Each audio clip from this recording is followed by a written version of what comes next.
Tuhan untuk sore hari ini. Terima kasih untuk kasih setiamu Tuhan. Terima kasih Allah.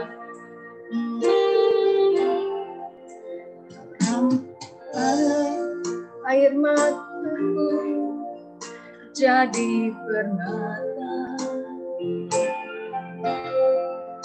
Kau ubahkan bukit hitamku menjadi sutra,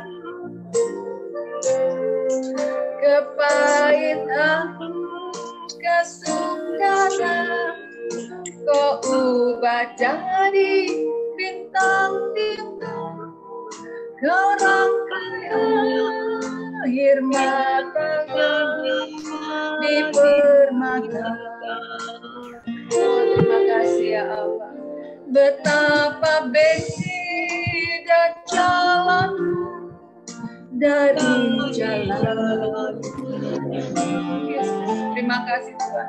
Seperti langit tanah, bumi jaraknya, tak pernah ku punya teman setia seperti Tuhan. Kau rangkai air mata jadi permata.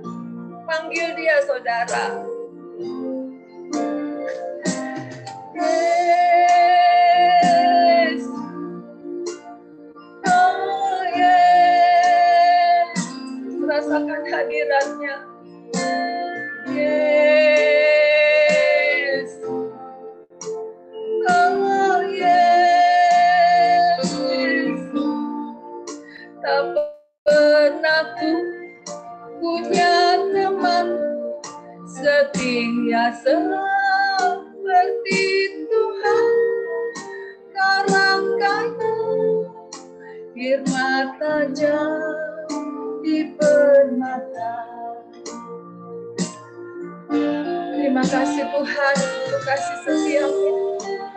Kalau hari ini kami ada, bagaimana kami ada, kami tahu bahwa itu semua karena kasih karunia. Kau mati di salib, berkorban bagi dosa-dosa kita semua. Kau tampung air mata kami di kirbat-Mu ya Allah. Terima kasih Tuhan. Terima kasih Tuhan untuk segala kepintaran, kepandaian, kesehatan, berkat kasih karunia yang Kau berikan bagi setiap kita.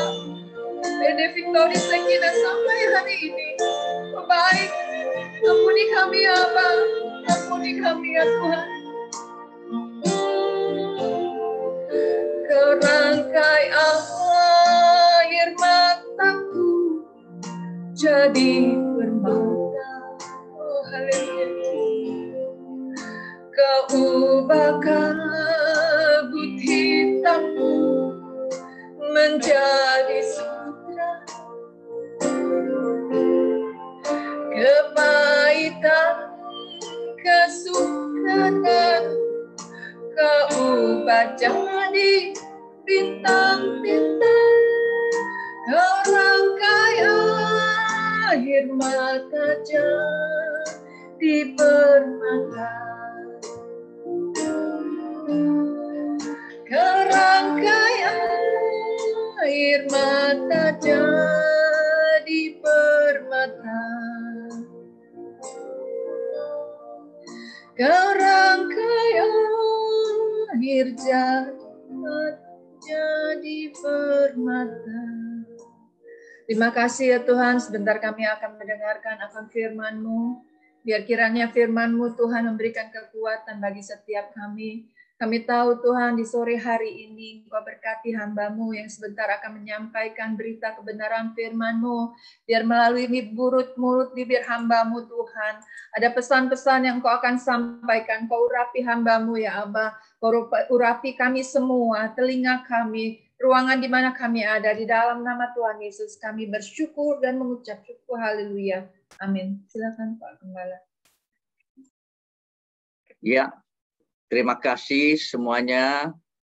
Kiranya Tuhan memberkati kita. Pada saat ini kita akan belajar firman Tuhan mendengar firman Tuhan, dan juga kita akan melakukannya dengan baik.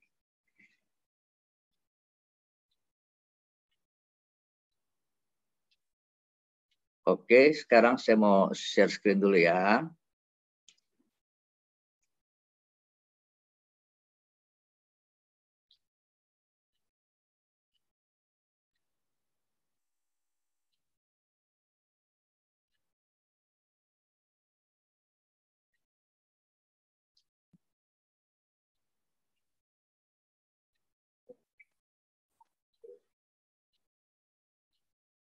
Sahabatku yang terkasih dalam Tuhan, saat ini saya akan membawakan satu tema, doa yang dijawab Tuhan. Ambil dalam Kisah Para Rasul pasal 10 ayat 1 sehingga ayat 4. Jadi sahabatku yang terkasih, ini cerita sungguh mengesankan sekali. Bagaimana di situ adanya seorang perwira, dikatakan perwira yang pasukan dari Italia. Padahal dia orang yang dikatakan notabene-nya bukan orang Yahudi. Orang Italia itu adalah di bawah kekuasaan Roma, ya. Artinya dia paham kepercayaannya berbeda. Tapi kita bisa lihat di sini, luar biasa, ya. Dikatakan semua doamu dan sedekahmu telah naik ke hadirat Allah dan Allah mengingat engkau. Dan menjadi satu kebanggaan, apa yang dia lakukan hari-harinya itu ternyata dia juga suka berdoa. Dan dalam doanya itu ada frekuensi, satu power di dalam prayer-nya itu, di dalam doanya. Sehingga tembus Allah berkenan di hatinya.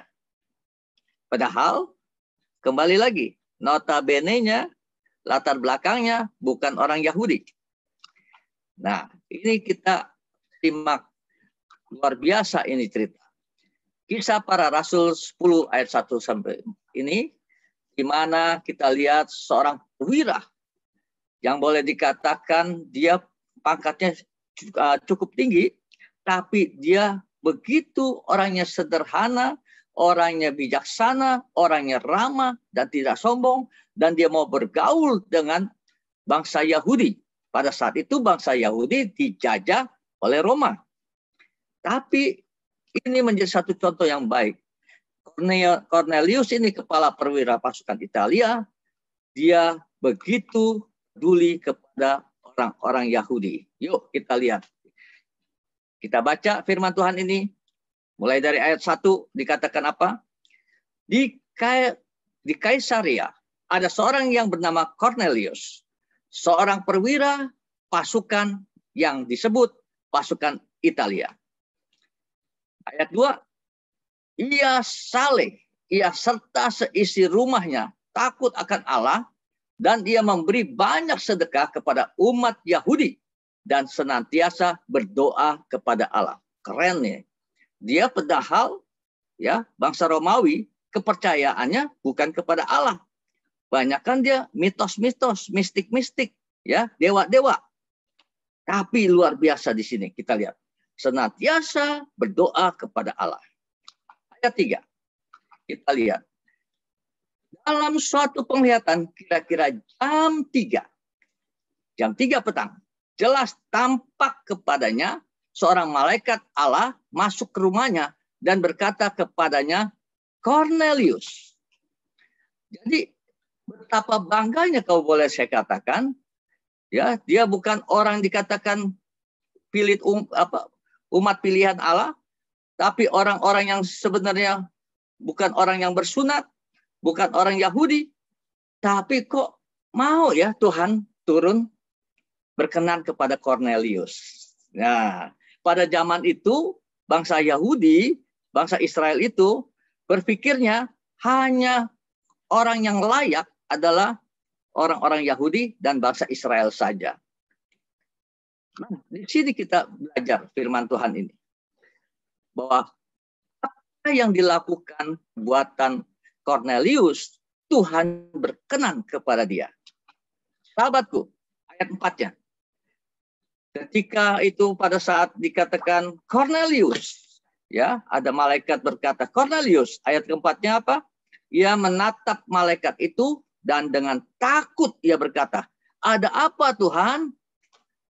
Nah, di sini kita bisa melihat dia mengenal Tuhan. Ya, jawab malaikat itu, semua doamu dan sedekahmu telah naik ke hadirat Allah dan Allah mengingat engkau. Betapa bangganya kalau dikatakan berdoa, sahabatku yang terkasih, pergumulan apa yang kita hadapi hari-hari ini, seperti apa yang materi pagi tadi saya share, bahwa kadang-kadang kita merasa ada di dalam jurang.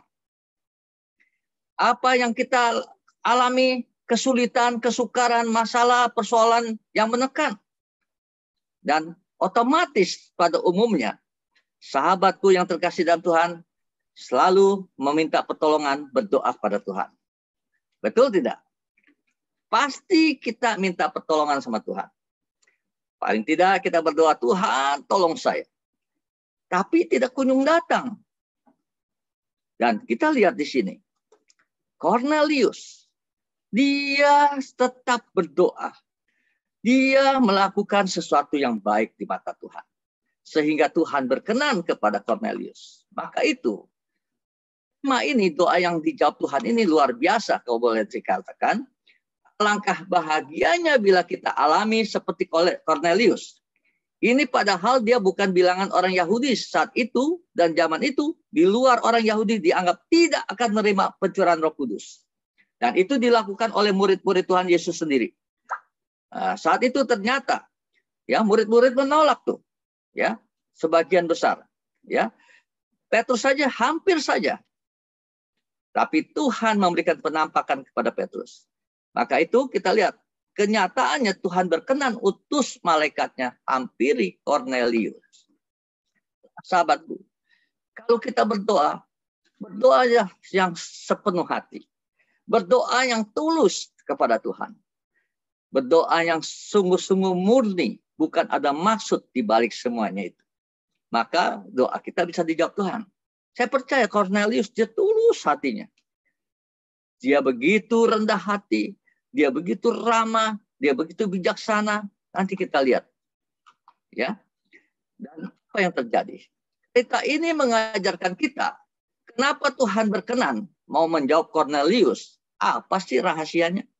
Supaya ini bisa terjadi di dalam hidup kita juga. Sekarang saya mau tanya, siapa yang kalau berdoa supaya ingin cepat dijawab Tuhan? Angkat tangan, lambaikan tangan. Ayo, yang mau dijawab Tuhan kalau berdoa. Ya, pasti semua ya mau ya. Puji Tuhan. Nah, sahabatku yang terkasih dalam Tuhan. Jadi, sahabatku yang terkasih, kita bisa melihat begini sahabatku, ya. Apa sih rahasianya? Ya, kenapa sampai Cornelius ini diperkenan oleh Tuhan? Ya, Cornelius ternyata dia suka bergaul dengan orang-orang Yahudi. Dan juga dia sikapnya ramah. Sejauh mana kita hari-hari ini? Kalau kita mau berdoa kepada Tuhan, apakah kita juga bagaimana sikap kita hari-harinya? Ya, maaf kata nih, kalau kita judes bagaimana ya? Ada orang senang nggak kalau dengan orang judes? Pasti tidak ya. Bagaimana sikap kita kepada orang saat-saat ini? Nah, mari kita pelajari dengan sesama. Pesan-pesan firman Tuhan ini. Demikian. Bahwa dikatakan apa? Ternyata sangat sederhana untuk menggugah hati Tuhan. Menjadi berkenan menjawab doa-doa kita. Ya, contohnya. Ya, kita lihat nih. Bahwa Cornelius walaupun pangkatnya kepala perwira pasukan Italia. Wih, keren. Ya, pasukan Italia. Itu ditakutin. Dan juga itu pasukan elit. Dia tidak sombong, sahabatku. Ya, jadi ingat baik-baik. Orang yang sombong direndahkan Tuhan, ya, orang yang rendah hati ditinggikan Tuhan. Nah, jadi saya pelajarin firman Tuhan ini, saya simak. Ternyata ada 4 kriteria yang terjadi di dalam pembacaan firman Tuhan ini. Ya. Ternyata yang ke satu hidupnya saleh. Yang kedua takut Tuhan. Itu kita bacakan dari ayat 1 sampai ayat 4. Itu di situ terungkap. Ya, pernyataan di dalam firman Tuhan itu bahwa Cornelius hidupnya saleh. Cornelius takut Tuhan. Yang ketiga, Cornelius suka memberi sedekah. Yang keempat, Cornelius selalu berdoa kepada Tuhan. Bayangkan, dia orang Italia, orang Romawi, yang dia punya notabene-nya adalah punya dewa-dewi. Kepercayaannya itu bukan kepada Tuhan pada umumnya. Tapi di situ ketika dia belajar, melihat, menyimak orang Yahudi, dan dia seringkali ada di rumah ibadat, dia selalu berbagi dan suka memberkati. Dan di situ dia belajar, mendengar firman Tuhan, sehingga hatinya tergugah dan timbul kepercayaan kepada Tuhan. Dan ketika timbul kepercayaan kepada Tuhan, dia selalu berdoa kepada Tuhan, bukan kepada dewa-dewinya. Sahabatku yang terkasih dalam Tuhan. Jadi kita bisa belajar hari ini bahwa ayo kita bedah kasus ini. 4 hal tersebut ya. Masih ingat ya? 4 hal tadi ya. Nah, pertama kita bedah dulu nih hidup yang saleh. Apa sih maksudnya hidup yang saleh ini? Bukan kita makan pisang saleh banyak-banyak jadi saleh. Ya, bukan ya. Siapa yang suka makan pisang saleh? Biasanya orang Jawa Barat ya. Pisang saleh. Tapi ini hidup yang saleh. Bukan sering makan pisang saleh jadi saleh, bukan. Nah, sahabatku, artinya hidup yang saleh ini perbuatannya memiliki keseimbangan. Antaranya ada 5 keseimbangan yang dia mempunyai satu karakter. Ya, karakter buildingnya coba kita pelajari ini. Ternyata ketika saya bahas, saya melihat, saya mengkajinya, bahkan juga saya membaca dukungan-dukungan. Di situ yang pertama, orang yang hidupnya saleh, dia punya ilmu pengetahuan. Makanya jangan orang yang tidak mau sekolah. Ya, sekolah itu perlu. Dan juga ilmu pengetahuan bukan hanya sekulernya di sekolah saja. Tapi juga ilmu pengetahuan untuk kebudayaan, budi pekerti. Ya, bahwa kebudayaan budi pekerti dari ajaran orang tua itu juga perlu. Dan ilmu pengetahuan itu juga mengenai firman Tuhan itu juga perlu. Karena disitulah akan banyak hal terjadi sesuatu ilmu pengetahuan yang membuat orang akan kagum. Jadi ternyata bahwa perwira Italia ini, si Cornelius, biasanya kalau kita lihat secara standar ya, bahwa prajurit-prajurit, dia akan dididik dulu. Ditempah dari pengetahuan, ditempah dari fisik, ya, ditempah dari karakter. Semua. Makanya seorang prajurit yang handal, dia sudah siap melakukan itu. Jadi dia mempunyai ilmu pengetahuan. Bukan pengetahuan hanya kepintaran secara sekuler di sekolah saja menjadi sarjana. Bukan. Tapi akhlak, moral juga ada. Maka itu kita lihat. Ternyata hidup yang saleh itu juga dia harus memiliki iman rohani. Kalau tidak memiliki iman rohani, maka dia tidak akan bisa dikatakan hidupnya saleh. Iman rohani ini membantu, karena ketika iman rohani ini bertumbuh, pengertian akan firman Tuhan itu bertumbuh, itu timbul pengetahuan. Pengetahuan untuk sesuatu yang baik, berkaitan dengan ajaran firman Tuhan. Yang ketiga, hidup yang saleh ini, dia juga akan melakukan amal kebaikan. Bukan semata-mata dia menekan, semata-mata dia mengeruk, ya, semata-mata dia mengejar. Tapi apa yang berkat dia dapat, dia punya hati untuk mengamal kebaikan kepada siapa saja. Itu orang ciri-ciri hidup yang saleh. Terus hidup yang saleh, dia juga sikapnya adalah berlaku jujur. Dia tidak bisa berbohong, tidak bisa berdusta. Itu yang namanya hidup yang saleh. Tapi kalau kita masih bisa berdusta, kita masih siasatin orang, kita masih pakai rekayasa, itu bukan yang disebut orang yang saleh. Orang yang saleh, dia selalu berkata jujur. Ya di atas ya, tidak di atas tidak. Dia tidak pernah manipulasi. Itulah orang yang hidup yang saleh. Terus selanjutnya apa? Tindakan perbuatannya. Itu terpapar sekali. Kelihatan sekali apa yang dilakukan. Dia selalu ambil keputusan bijaksana. Dia tidak terburu-buru dan dia tidak gampang ya mendengar orang terus langsung percaya, tapi dia kaji semua perkataan-perkataan. Apa yang dia harus tindakan, dia harus berpikir dulu sehingga dia melakukan sesuatu yang bijaksana. Ini ciri-ciri hidup yang saleh. Jadi kita sudah bedah yang pertama, hidup yang saleh artinya perbuatannya memiliki keseimbangan, ya, memiliki keseimbangan. Itu betapa perlunya hidup kita ini sebagai orang yang percaya. Sahabatku yang terkasih, bahkan orang hidup yang saleh itu dia sudah mulai berubah dari sesuatu yang kotor yang tadinya. Ketika ada mengerti akan firman Tuhan, perjumpaan dengan Tuhan, dan Tuhan berkenan, Tuhan bisa memberikan satu jubah baru, yaitu lahir baru, sahabatku. Maka itu orang yang demikian, hidup yang saleh ini, dia memiliki satu karakter serupa karakter Kristus. Dan dia membuang ya manusia lamanya, karakter lamanya dia buang. Karena dia sudah menjadi manusia baru. Nah, itulah baru layak dikatakan orang yang hidupnya saleh. Sahabatku yang terkasih, jadi dia hidupnya serupa dengan Kristus.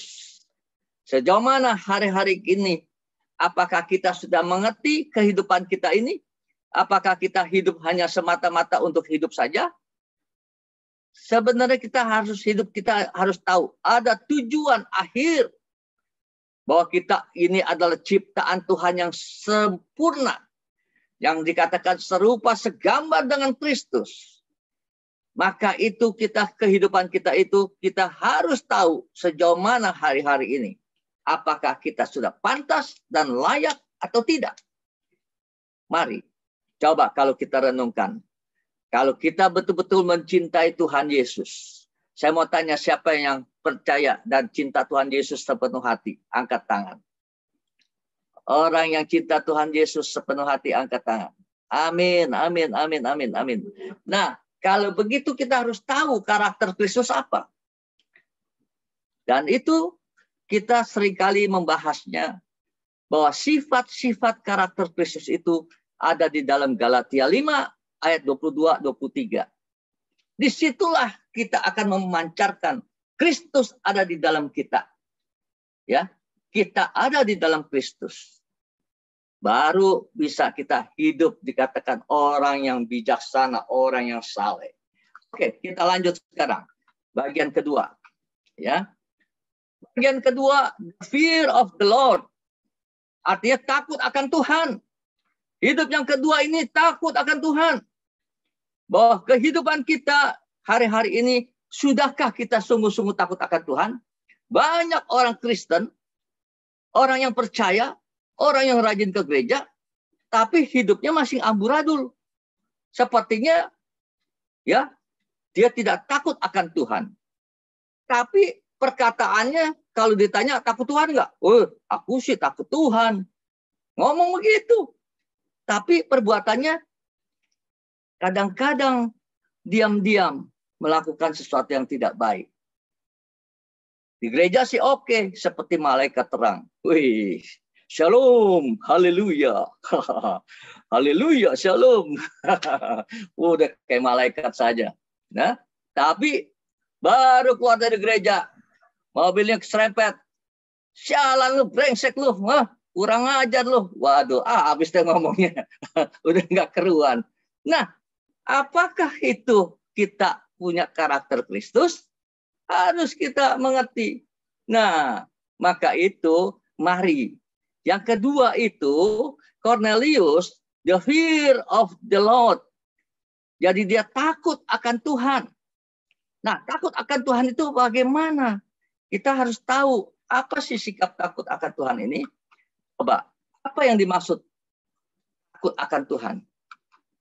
Nah, jadi yang dimaksud takut akan Tuhan, itu kita betul-betul tunduk dengan kedaulatan Allah. Jadi kita betul-betul kita tahu siapakah kita ini. Kedua, kita harus menghormati bahwa Allah yang pencipta ini yang maha kudus. Jadi kita tahu bahwa Allah yang menciptakan kita ini adalah yang maha kudus. Yang kedua.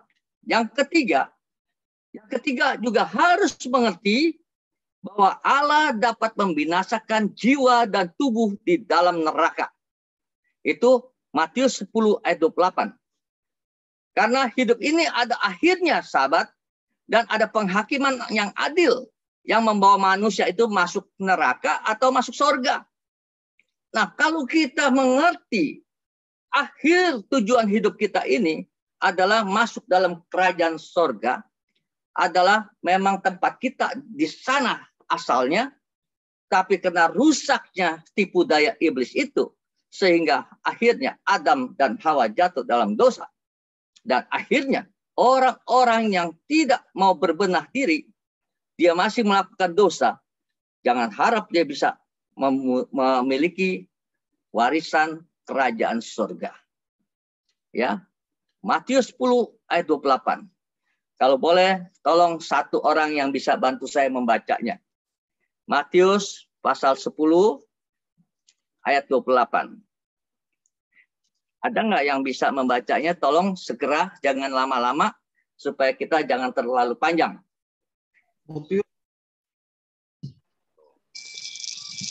Silakan.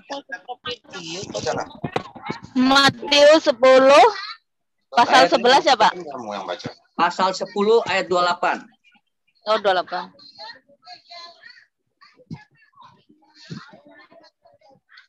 Matius 10 ayat 28, beginilah firman Tuhan. Dan janganlah kamu takut kepada mereka yang dapat membunuh tubuh, tetapi yang tidak berkuasa membunuh jiwa. Takutlah terutama kepada Dia yang berkuasa membinasakan baik jiwa maupun tubuh di dalam mereka, di dalam neraka. Amin. Amin. Terima kasih. Jadi kita tahu bahwa firman Tuhan katakan, tetapi yang tidak berkuasa membunuh jiwa itu ya adalah manusia sesama manusia. Tapi takutlah terutama kepada Dia, huruf besar, kepada Tuhan, Sang Pencipta langit dan bumi beserta segala isinya, Dia yang berkuasa membinasakan baik jiwa maupun tubuh di dalam neraka. Bayangkan, jiwa dan tubuh kita di dalam neraka bagaimana menderitanya. Hanya Tuhan yang bisa membawa supaya manusia itu bisa ya masuk surga atau masuk neraka karena dari perbuatan kita. Sahabatku yang terkasih dalam Tuhan. Selanjutnya, bagaimana agar kita bisa melakukan sungguh-sungguh takut akan Tuhan? Saya mau tanya Bapak Ibu sahabatku. Jujur berkata, apakah Bapak Ibu sungguh-sungguh takut akan Tuhan? Coba, yang sungguh-sungguh takut akan Tuhan, angkat tangan. Ayo, coba angkat tangan. Hah? Ada nggak? Nah, Kenny, Kiki, takut Tuhan nggak? Takut Tuhan. Jadi yang takut Tuhan, angkat tangan. Jadi ketika kita berkata jujur, kita takut akan Tuhan. Bagaimana sikap kita hari-hari ini? Apakah kita masih melakukan kesalahan? Melakukan sesuatu yang tidak baik? Nah, itu harus kita renungkan. Contoh, Kalau kita masih benci seseorang, Allah. Nah, bagaimana? Kalau kita masih benci seseorang, padahal Tuhan bilang, ya, janganlah kejahatan dibalas dengan kejahatan, ya, kasihilah sesamamu seperti dirimu sendiri. Coba, sejauh mana? Ampunilah orang yang bersalah kepada kamu. Tuh. Jadi ketika kalau kita takut akan Tuhan, sabdanya ini harus kita lakukan. Tapi kadangkala kita bilang, oh nggak bisa. 7 turunan gue nggak bisa ampunin dia. Karena dia kurang ajar banget. Berkali-kali gue digituin. Disakitin. Betul nggak? Namanya takut akan Tuhan. Tapi gimana? Masih tidak bisa mengampunin orang. Doa Bapa kami ajarkan kita apa? Bapa kami yang bertakhta di dalam kerajaan sorga, dikuduskanlah namamu, datanglah kerajaanmu, jadilah kehendak-Mu di bumi seperti di sorga. Berilah hari ini makanan kami yang secukupnya, dan ampunilah kami seperti kami mengampuni orang yang bersalah kepada kami. Jadi gimana? Kalau kita tidak mengampunin, itu sama juga pendusta, bukan? Pendusta kan? Nah, makanya kalau orang yang belum bisa mengampuni saudaranya, baca doa Bapa kami terus, biar sampai ngerti. Ya. Nah, sahabatku, selanjutnya kita lihat lagi apa? Ya. Bagaimana agar kita mengerti menjadi takut akan Tuhan? Ya. Nah, di sini sejauh mana Bapak Ibu suka membaca firman Tuhan? Nggak ada alasan kalau dikatakan listrik padam. Nggak ada alasan dikatakan, aduh, ya, semua sarana tidak menunjang. Tapi paling tidak, kalau orang yang rindu akan Tuhan, rindu baca firman Tuhan, pakai lilin pun jadi. Seperti tadi Pak Sam bilang, pakai lilin aja. Ya, kalau pakai lilin nanti takutnya kebakaran ya. Nah, sahabatku, jadi kita lihat, menjadi takut akan Tuhan supaya kita mengerti bagaimana caranya. Amsal 2 ayat 1-5 ya. Tolong dibuka Alkitabnya, tolong dibuka Amsal 2 ayat 1-5. Coba pelajarin ini. Bahwa di situ ada pertama-tama ada perkataan menerima perkataan firman. Ya. Jadi Amsal 2 ayat 1-5 itu ada pengajaran buat kita pada hari ini, bahwa dikatakan pertama-tama bahwa kita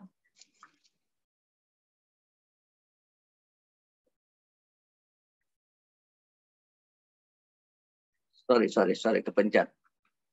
Ya. Menerima perkataan firman, ya. Maka engkau akan memperoleh pengertian tentang takut akan Tuhan dan mendapat pengenalan akan Allah. Ya, itu. Jadi di sini Amsal 2 ayat 1-5 berkata begini, hai anakku, jikalau engkau menerima perkataanku, menerima perkataanku, perkataan firman, ya, ku itu adalah firman. Terus, dan menyimpan perintahku di dalam hatimu. Tuh, firman yang kita baca, firman yang kita mengerti, kita simpan di dalam hati. Bukan sudah baca, istilahnya baca, sudah terus kita buang. Kita simpan dalam hati. Supaya apa? Kita bisa melakukan perintah firman Tuhan itu. Terus ketiga dikatakan, ya, sehingga telingamu memperhatikan hikmat. Nah, di situ akan timbul, hikmat akan datang. Ketika kita baca firman, menyimpan di dalam hati, dan hikmat akan datang dalam pemikiran kita. Dan dikatakan lagi yang keempat, seperti mencari perak dan harta terpendam. Ya, itu di dalam ayat 4. Jikalau engkau mencarinya seperti mencari perak dan mengejarnya seperti mengejar harta terpendam, maka di selanjutnya firman Tuhannya yang kelima apa? Maka engkau akan memperoleh pengertian tentang takut akan Tuhan. Ya, pengertian takut akan Tuhan dan mendapat pengenalan akan Allah. Oh, luar biasa. Ketika kita betul-betul rindu membaca firman Tuhan, mencari tahu seperti kita betul-betul mencari perak dan harta yang terpendam. Jadi saya percaya sahabatku, kalau dengar ada harta terpendam di sana, pasti kita akan memburunya. Nah, demikian juga kita baca firman. Bagaimana pengertian akan firman Tuhan? Kita betul-betul mencari pengertian ini bagaimana seperti kita mencari perak dan seperti mencari harta terpendam. Jadi kesungguhan hati, betul nggak? Bukan main-main saja. Dengan demikian kita akan memperoleh pengertian akan takut Tuhan. Dan pengenalan akan Tuhan itu akan datang dalam hidup kita. Nah, disitulah maka kita betul-betul takut akan Tuhan. Kalau orang yang takut Tuhan tidak berani berbohong. Bapak, Ibu, sahabatku yang terkasih, sedikit pun nggak berani berbohong. Ya, dulu sebelum saya jadi hamba Tuhan, saya tuh sering berbohong. Ketika tukang tagih datang, ya, saya ada masalah, tukang tagih datang, saya bilang sama pembantu, Mbak, bilangin jangan saya nggak ada di rumah, bilangin nggak ada. Juga anak saya ajarin juga, bilangin papi nggak ada. Bohong nggak? Coba, saking takut.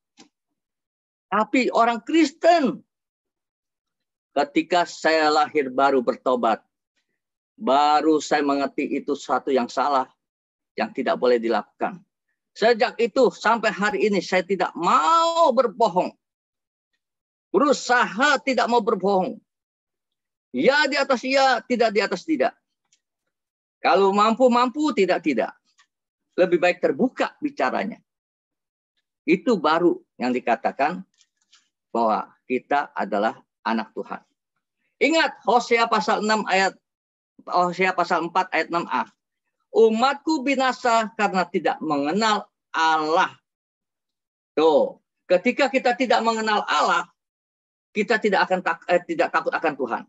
Ketika kita tidak takut akan Tuhan, maka itu kebinasaan akan datang. Kenapa? Umatku akan binasa karena tidak mengenal Allah. Karena melakukan sesuatu yang tidak baik. Jadi menjadi pelaku firman itu sangat indah, Bapak Ibu sahabatku.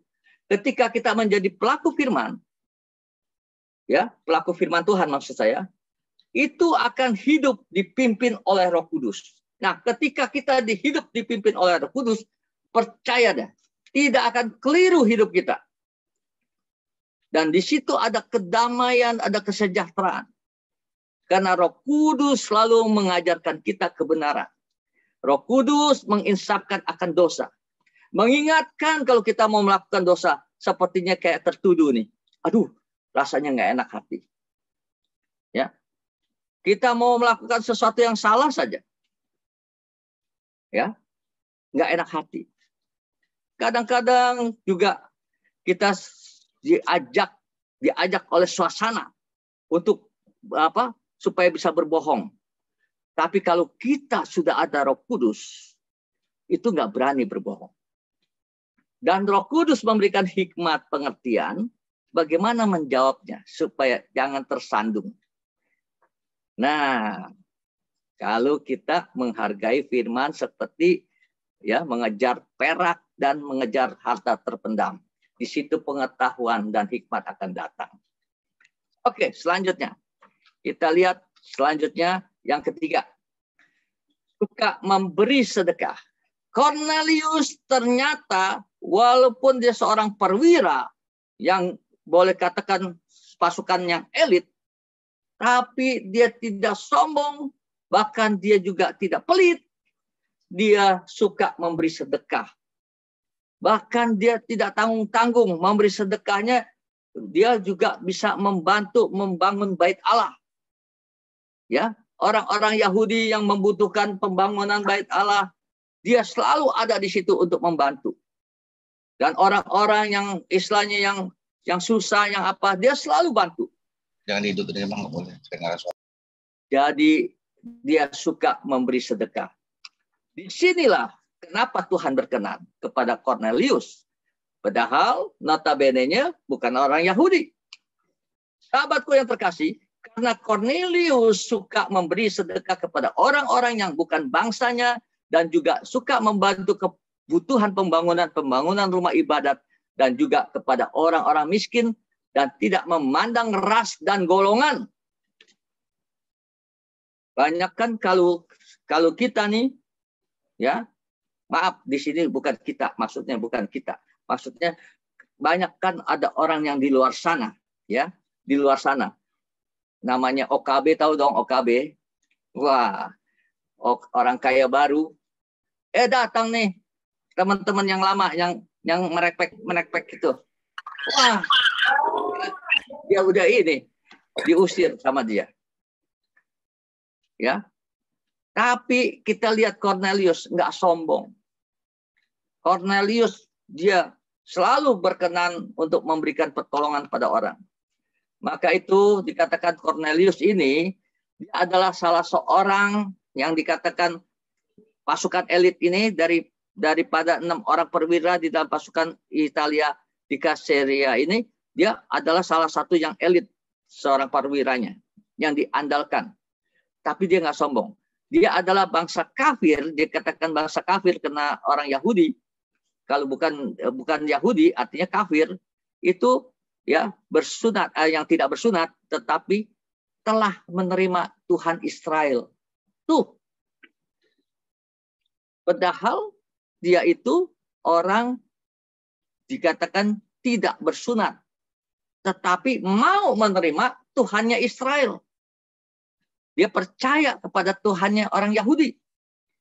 Terus paling penting lagi, ya, yang paling penting sekali adalah dia itu senantiasa berdoa kepada Allah. Senantiasa berdoa kepada Allah.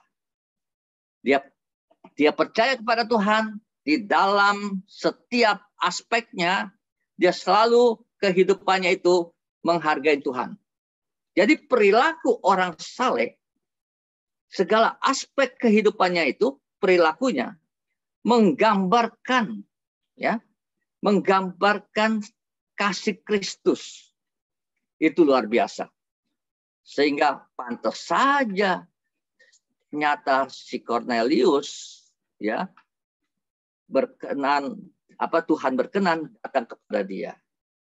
Pak, kita lihat rahasia karena suka memberi sedekah, apa sih rahasianya sehingga Tuhan ini kepengen datang, ya, untuk memberikan sesuatu kepada Cornelius. Amsal 19 ayat 17. Siapa menaruh belas kasihan kepada orang yang lemah, memiutangi Tuhan yang akan membalas perbuatannya itu. Jadi ingat baik-baik, sahabatku yang terkasih, ketika kita menaruh belas kasihan kepada orang yang lemah, sama juga Tuhan berhutang kepada kita. Tuhan jadi berhutang kepada kita. Coba. Ya. Karena kita menolong orang yang betul-betul lemah. Bahkan ketika Tuhan berhutang, Tuhan tuh janjinya nggak bayar. Dia langsung bayar, membalas perbuatannya itu. Kalau kebanyakan orang kan kalau berhutang, bahkan ditagih aja marah. Ya, udah berhutang, ditagih aja marah. Tapi kalau ini Tuhan, dia balas apa yang menjadi perbuatan, bahwa karena kita melakukan pertolongan selalu kepada orang yang lemah. Sama juga Tuhan berhutang, dan Tuhan bilang dia akan membalas perbuatannya itu. Ya. Dan kalau Tuhan membalas kebaikan perbuatan kita, yang kalau kita suka kasih menolong orang, itu luar biasa, sahabatku. Luar biasa. Sebab saya ada kesaksian pribadi yang betul-betul saya rasakan. Pada waktu kondisi saya kira-kira pada waktu tahun 2000. Ya, 2000. Itu kondisi saya sedang sulit-sulitnya. sedang ada masalah. Dan pada waktu itu, saya tetap, karena walaupun saya susah, saya tetap setia melayani pekerjaan Tuhan, karena dipercayakan di gereja untuk membawakan firman setiap hari Senin. Ketika saya setiap hari Senin pagi itu mendukung ibu-ibu berdoa bersama, dan saya harus share kasih firman. Apa yang terjadi, Bapak Ibu? Saya bawakan firman itu, saya taburkan tentang janda yang di Sarfat. Bahwa janda di Sarfat itu walaupun tidak punya apa-apa lagi, tapi dia tetap masih bisa memberi kepada Nabi Elia. Jadi pada saat itu saya mengajarkan, ibu-ibu, jangan kita tuh merasa kita tidak punya apa-apa. Tapi suatu ketika kalau kita tidak punya apa-apa itu, apa yang ada, kita bisa berbagi kepada orang, kita bagi. Karena pada waktu itu Elia bilang bahwa kalau kamu bikinkan roti ini buat aku dulu, nanti engkau akan diberkati. Kondisi pada zaman itu janda di Sarfat saat itu kondisinya sedang paceklik, sedang menderita, sementara itu negeri itu sedang kekeringan. Jadi janda bilang, oke, Tuan Elia, saya akan buat ini, ya, saya akan buat ini. Karena juga kalau aku nggak buat juga, aku juga nggak lama lagi akan mati. Karena itu masa kelaparan yang betul-betul yang tidak diperkenankan lah pada waktu zaman itu. Nah, sahabatku, ketika diolah, dia makan, dia kasihkan dulu kepada Nabi Elia. Akhirnya janda itu terpelihara 3,5 tahun lamanya. Nah, ketika saya sudah sampaikan itu, saya pulang, tahu-taunya jemaat ini ada yang ikut sama saya. Panggil saya, saya pikir minta didoakan. Tahu-taunya sahabatku yang terkasih, itu jemaat minta uang sama saya. Padahal saat itu saya betul-betul lagi susah. Saya naik angkot dan jalan kaki. Biasanya saya naik mobil karena lagi waktu itu mengalami kebangkrutan, ya, sehingga saya susah. Tapi itu yang lucunya, saya baru taburkan firman Tuhan. Maka itu firman Tuhan itu pedang bermata dua itu benar. Ya. Saya taburkan, ibu-ibu walaupun susah, kalau bisa memberi seperti janda di Sarfat. Percaya, nanti ibu akan mendapatkan berkat yang tidak terpikirkan. Begitu saya ngomong. Tapi ketika si ibu menghadap pada saya, 2 orang ibu ini minta tolong untuk anaknya untuk bayar SPP. Karena kalau enggak tidak bisa ikut ujian. Waduh, saya kaget. Saya nggak ada duit nih, lagi kondisi nggak ada duit. Ya, di kantong kalau nggak salah cuma ada 30.000 atau berapa. Terus saya bilang sama dia, waduh saya nggak punya uang. Langsung tuh ibu, rasanya sedih banget ya. Kayaknya udah, waduh, pupuslah harapannya. Tapi dia nggak mau pergi-pergi. Singkatnya, saya juga mau jadi seperti Raja Tega. Padahal seingat saya di ATM masih ada uang. Makanya tuh hamba Tuhan nggak boleh berbohong. Ada uang sekitar kalau nggak salah 250 atau berapa tuh ya. Nah, jadi pada saat itu saya bilang saya nggak ada uang. Maaf, saya nggak bisa bantu karena saya nggak ada uang. Ketika saya ngomong begitu, sama juga saya sudah berbohong. Tahu sahabatku, saya jalan, itu jantung saya berdebar. Dop. Sampai saya kaget. Hah? Ada apa nih? Apa saya mau sakit jantung atau bagaimana? Apa kena serangan jantung begitu? Jadi saya berhenti. Ketika saya berhenti, saya nengok lagi ke belakang. Ketika saya nengok ke belakang, itu jantung yang berdebar. Berhenti. Bingung saya. Tapi dalam posisi lain, bahwa saya uang kan butuh buat keluarga. Karena uang saya cuma tinggal 250.000 kalau nggak salah waktu itu. Nah, akhirnya saya jalan lagi. Ketika saya jalan lagi, jantung berdebar lagi. Yang aneh, dedek gitu. Waduh, kok apakah saya sakit jantung apa bagaimana nih gitu. Saya rasa saya nggak mungkin saya sakit jantung. Karena saya waktu itu masih segar, masih muda. Sahabatku yang terkasih dalam Tuhan, akhirnya saya nengok lagi, berhenti lagi tuh debarnya. Wah, udah dah, saya ngerti nih. Ada maksud apa nih di balik semua itu. Tiba-tiba datang pengertian.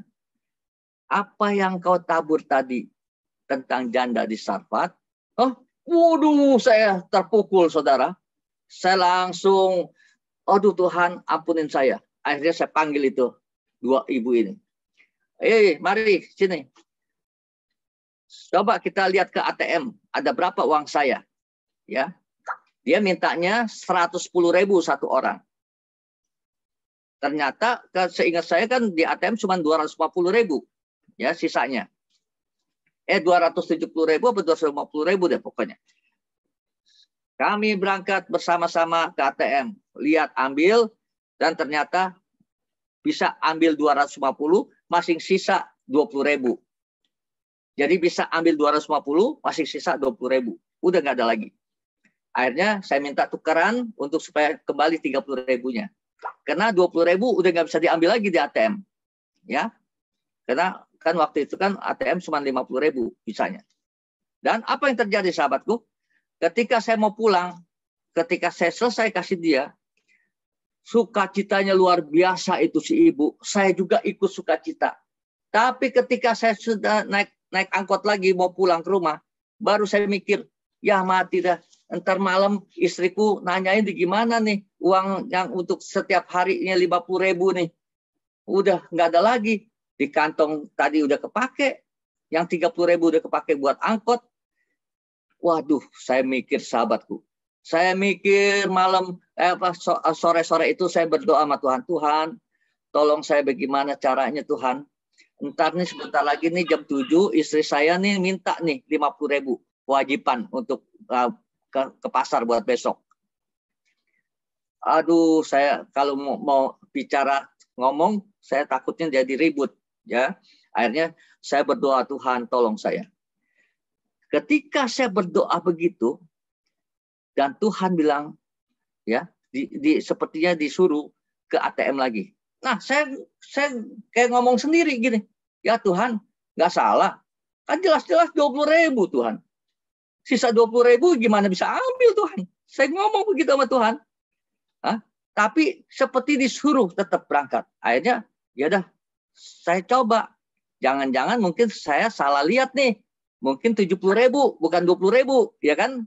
Kelihatannya kan 2 sama 7 kan hampir gitu. Nah, singkatnya saya pergi ke ATM. Pada saat saya ambil, saya klik dulu kan saya mau tahu dong saldonya. Saya klik dulu. Saya klik, aduh, sampai saya menangis di situ. Karena kondisi saya lagi sedang susah-susahnya saat itu. Itu menjadi 2 juta lebih. 2 juta lebih. Saya kaget. Ini siapa yang kirim? Nggak ada yang kasih tahu lagi. Jadi di situ saya bilang ini benar-benar Tuhan memberkati. Ketika kita dalam kesusahan masih bisa memberi. Tuhan tidak mau berhutang. Ini pengalaman secara pribadi saya. Siapa menaruh belas kasihan kepada orang yang lemah. Sama juga dia memiutangi Tuhan yang akan membalas perbuatannya itu. Dan kalau Tuhan balas perbuatannya itu, luar biasa. Saya cuma keluar 220.000. Yang datang 2 juta sampai 2,5 juta. Coba bayangkan. Berapa kali lipat itu Tuhan kasih. Sampai saya menangis di ATM, orang gedor-gedor. Kok lama amat katanya. Oh iya. Sampai bagaimana perasaan saya pada waktu itu. Coba. Karena Tuhan luar biasa. Kalau kita menjadi pelaku firman Tuhan. Jadi juga dikatakan lagi. Amsal 11 ayat 24 sampai 25 berkata begini. Menyebar harta bertambah kaya. Nah, aneh nggak? Menyebar harta bertambah kaya. Ya. Terus hemat luar biasa, selalu berkekurangan. Ini keren ya firman Tuhannya. Banyak memberi berkat, beri kelimpahan.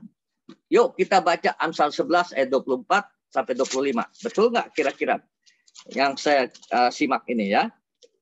Oke, kita baca ya. Sudah ada? Ada yang menyebar harta tetapi bertambah kaya. Ada yang menghemat secara luar biasa namun selalu berkekurangan. Siapa banyak memberi berkat, diberi kelimpahan. Siapa memberi minum, ia sendiri akan diberi minum. Oh, di sini kalau kita mau betul-betul merasakan hadirat Tuhan, ya, jamahan Tuhan, lawatan Tuhan, jawaban Tuhan, jadilah pelaku firman Tuhan. Amin. Siapa yang mau ingin diberkati, angkat tangan. Siap menjadi pelaku firman? Ya, siap ya. Haleluya. Nah, sahabatku, selanjutnya yang keempat, yang terakhir. Selalu berdoa senantiasa. Apa maksudnya? Kutip Berdoa terus menerus. bahwa selalu berdoa senantiasa. Luar biasa. Ada maksud kan? Ingat waktu seorang janda yang berhadapan dengan hakim yang lalim. Di Lukas 18 ayat 8 dikatakan apa? Bahkan Tuhan katakan doa yang tidak jemu-jemu akan mendatangkan jawaban. Ya, doa yang tidak jemu-jemu akan mendatangkan jawaban. Jadi kita harus berdoa senantiasa. Dan ternyata maksud doa ini adalah yang pertama, membuka hubungan intim kepada Tuhan.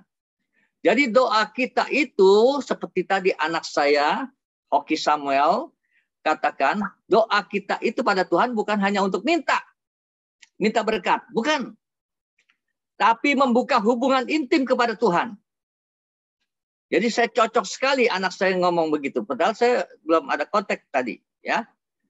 Bahwa ketika kita berdoa, doa yang benar itu adalah membuka hubungan intim kepada Tuhan. Bukan kita langsung minta tolong ini, minta tolong ini, minta tolong itu. Ya, jadi tukang minta-minta nanti kita. Ya. Nah, terus selanjutnya, keintiman ini dengan Allah akan membuat kita semakin bertumbuh dalam hikmat dan kebijaksanaan. Nih, ketika kita berdoa dalam keintiman dengan Tuhan. Jadi seperti kayak kita berbicara sama bapak kita, sama ibu kita, ya. Bagaimana intimnya kita dengan orang tua. Itu nggak bedanya kita dengan bapak. Ya, selanjutnya yang kedua, doa itu ya adalah nafas kehidupan iman kerohanian kita. Kalau kita yang namanya disebut orang Kristen tidak berdoa, jangan harap iman rohaninya akan bertumbuh. Dia akan seperti itu pohon bonsai, ya. Pohon bonsai tahu?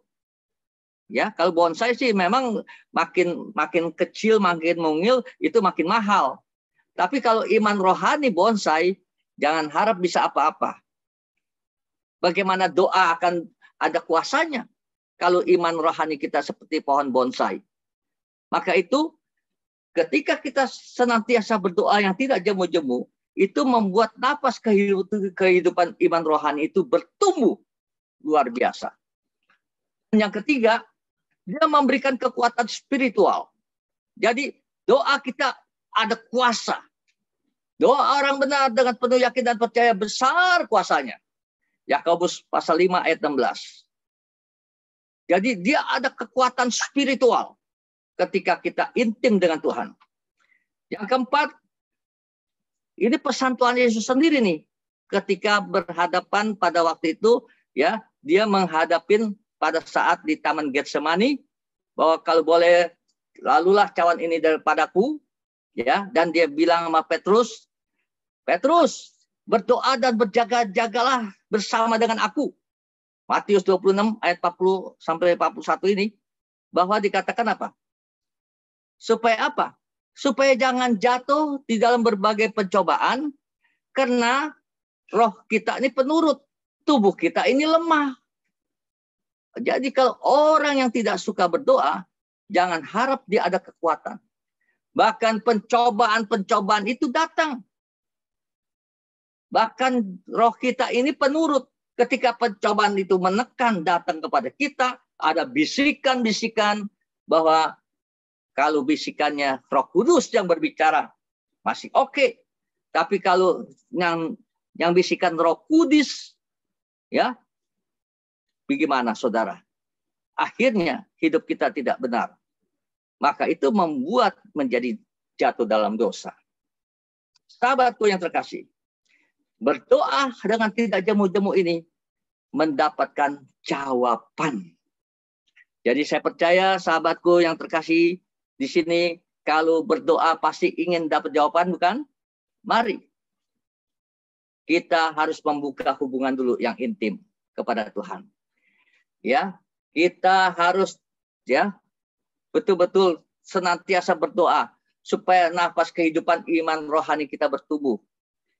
Ya. Terus yang ketiga, ketika kita iman rohani kita bertumbuh, dia akan mendatangkan spiritual, kekuatan. Luar biasa. Jadi tanda-tanda orang percaya. Mengusir setan dalam namaku, maka setan itu akan lari. Menumpangi tangan orang sakit, sembuh, maka orang itu sembuh. Ya, luar biasa. Itu di dalam Markus pasal 16 ayat 18. Itu tanda-tanda orang percaya. Nah, sahabatku yang terkasih. Jadi disinilah kita harus tahu kiranya firman Tuhan ini untuk kita menjadi berkat. Saya tidak mau panjang-panjang. Ini sebenarnya saya akan mau bawa ada seri keduanya. Karena kita akan memasuk dalam perjamuan yang kudus ini. Jadi kesimpulannya sahabatku, bahwa firman Tuhan hari ini, doa yang dijawab Tuhan, hiduplah saleh. 2, hiduplah takut akan Tuhan. 3, hiduplah suka memberi sedekah. Ya, berbagi kepada orang-orang yang membutuhkan, orang-orang yang lemah. Yang keempat, senantiasa selalu berdoa. Inilah yang dilakukan oleh Cornelius, maka Tuhan berkenan, Tuhan datang. Ini firman Tuhan masih ada kelanjutannya lagi. Cuman saya mau stop sampai sini dulu, supaya kita akan mempersiapkan diri untuk kita masuk dalam perjamuan yang kudus. Haleluya. Tuhan Yesus memberkati kita semua. Amin.